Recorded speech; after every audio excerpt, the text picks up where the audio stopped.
droit mettez-vous des oiseaux dans des cages? De quel droit ôtez-vous ces chanteurs au bocage?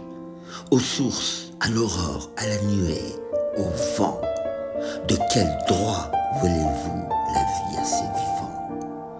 Homme, crois-tu que Dieu ce Père fasse naître l'aile pour l'accrocher au clou de ta fenêtre?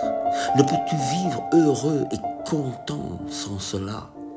Qu'est-ce qu'ils ont donc fait, tous ces innocents-là, pour être au bagne avec leur nid et leurs femelles? Qui sait comment leur sort à notre sort se mêle? Qui sait si le verdier qu'on dérobe aux rameaux, qui sait si le malheur qu'on fait aux animaux, et si la servitude inutile des bêtes ne se résolve pas en errant sur nos têtes? Qui sait si le carcan ne sort pas des licous? Ô de nos actions, qui sait les contre-coups? Et quel noir croisement au fond du mystère? Tant de choses qu'on fait en riant sur la terre. Quand vous cadenassez sous un réseau de fer, tous ces buveurs d'azur faits pour s'enivrer d'air. Tous ces nageurs charmants de la lumière bleue, chardonnerets, pinceaux, moineaux francs, hochequeux, croyez-vous que le bec sanglant des passereaux ne touche pas à l'homme en heurtant ses barreaux? Prenez garde à la sombre équité. Prenez garde. Partout où pleure et crie un captif, Dieu regarde. Ne comprenez-vous pas que vous êtes méchants? À tous ces enfermés, donnez la clé des champs. Aux champs les rossignols, aux champs les hirondelles. Les âmes expireront tout ce qu'on fait aux ailes. La balance invisible a deux plateaux obscurs. Prenez garde aux cachots dont vous ornez vos murs. Du treillage au fil d'or naissent les noires grilles. La volière sinistre est mère des Bastilles. Respect aux doux passants des airs, des prés, des eaux. Toute la liberté qu'on prend à des oiseaux.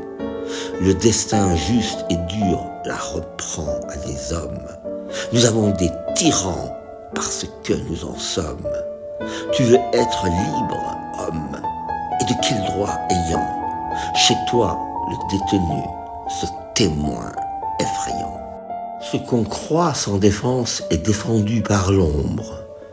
Toute l'immensité sur ce pauvre oiseau sombre se penche et te dévoue à l'expiation. Je t'admire, oppresseur, criant oppression. Le sort te tient pendant que ta démence brave. Ce forçat qui sur toi jette une ombre d'esclave. Et la cage qui pend au seuil de ta maison vit, chante et fait sortir de terre la prison.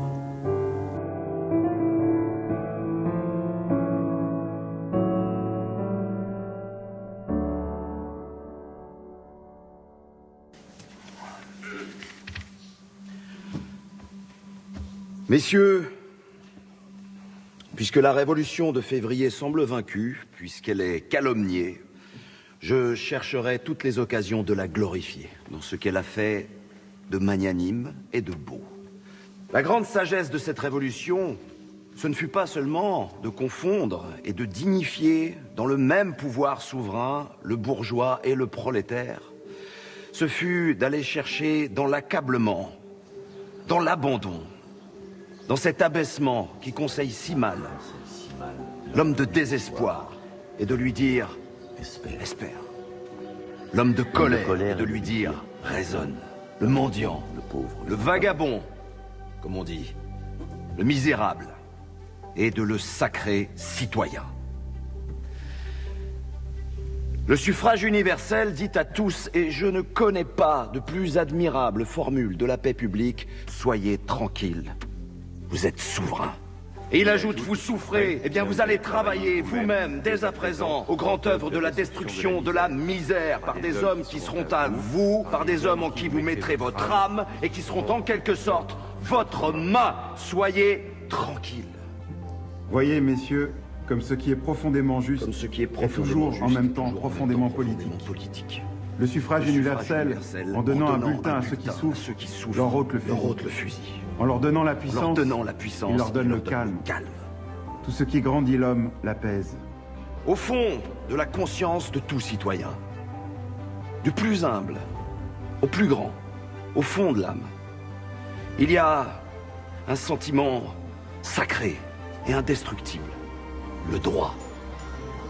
Ce sentiment est l'élément de la raison de l'homme, le granit de la conscience humaine. Le droit! Voilà, messieurs, le rocher sur lequel viennent s'échouer et se briser les iniquités, les hypocrisies, les mauvaises lois et les mauvais gouvernements.